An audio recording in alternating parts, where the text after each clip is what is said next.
কংগ্রেস নেতা প্রাক্তন সাংসদ অধীর রঞ্জন চৌধুরী তিনি কি বলছেন বাজেট নিয়ে শুনুন।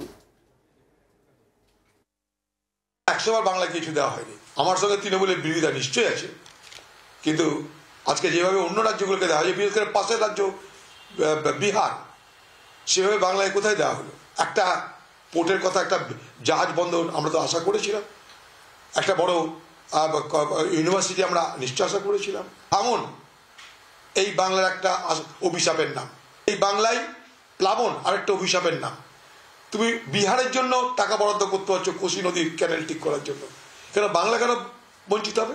কোশি নদীর জল সমুদ্রে যাবে তো বাংলা দিয়েই। এই জায়গাটায় স্বাভাবিকভাবেই বাংলা একজন মানুষ যাবে, নিশ্চয়ই আমি দেখতে পাচ্ছি পশ্চিমবঙ্গ বঞ্চিত। আমার বক্তব্য যে বিহারে বন্যা নিয়ে যতটা ভাবা হলো, বাংলায় ভাঙন প্লাবন নিয়ে কিন্তু কিছু ভাবা হলো না। এক সুর তৃণমূল কংগ্রেস এবং বামেদেরও, কারণ বঞ্চনা হয়েছে বাংলার সেই অভিযোগ, এবং বিহারকে মাথায় রেখে, বিহারের ভোটকে মাথায় রেখে এই বাজেট হয়েছে বলে বলা হচ্ছে। শাসক দলের তরফ থেকে কি বলা হচ্ছে, কুণাল ঘোষ তিনি কি বলছেন এই বাজেট নিয়ে, তার কি প্রতিক্রিয়া রয়েছে শুনুন। বিহার সামনে ইলেকশন আছে, বিহারের মানুষকে বিভ্রান্ত করার জন্য কিছু কথা বলা হয়েছে, কিন্তু বাংলা কি পেল?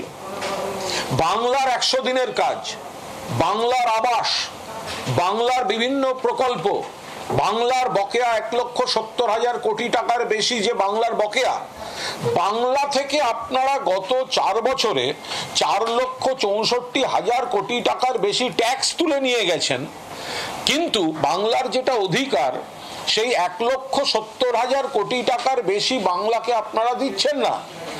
100 দিনের কাজ করিয়ে টাকা দেননি, আপনারা আবাসের টাকা দেননি। এখন যে বাড়ির কাজ হচ্ছে সেটা বাংলার বাড়ি, মমতা বন্দ্যোপাধ্যায় 100% স্টেট ফান্ডিং এ স্কিমটা করছে। ফলে বাংলার প্রতি বঞ্চনা, এটাও কিন্তু একটা এখানে চূড়ান্ত প্রতিবাদের জায়গা সর্বভারতীয় তৃণমূল কংগ্রেসের তরফ থেকে থাকছে।